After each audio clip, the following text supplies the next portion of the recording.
Ilang alagang baboy sa Mangaldan, Pangasinan tinatamaan na rin ng sipon dahil sa mainit na panahon. Ang detalye sa report ni Claire Lacanilaw. Nangamatay ang ilang alagang manok sa isang poultry farm sa Kalasyaw, Pangasinan. Bunsod daw ito ng mainit na panahon na epekto ng El Nino. Inayos na ang ventilasyon ng poultry farm upang hindi tamaan ng heat stroke ang mga manok. Prone po na yung mga manok sa heat stroke. So ang ginagawa po namin ma'am para maiwasan po is nilalagyan namin ng ventilation yung mga kulungan ma'am para hindi masyadong mainitan at saka maiwasan po yung heat stroke.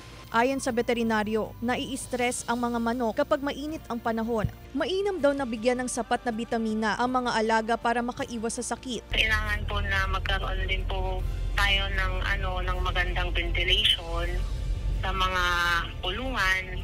Siguraduhin po na maganda po yung flow ng hangin as well as malinis na tubig para sa mga alaga po. Samantala, tinatamaan naman daw ng sipon ng ilang alagang baboy sa Mangaldan, Pangasinan. Dahil sa epekto ng kasalukuyang panahon, ayon sa ilang hog raiser. Ang negosyanteng si Erlinda, nagbabuy and sell na lang daw ng baboy ngayon upang kumita. Mas mahirap daw kung mag-aalaga siya ng baboy, tapos tatamaan naman ng sakit.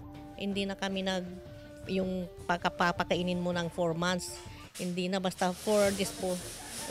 Siyempre mas maano yun, at least makikita mo na kapag may may ganansya ka na, makikita mo na. Claire Lacanilaw, 1 North Central Luzon.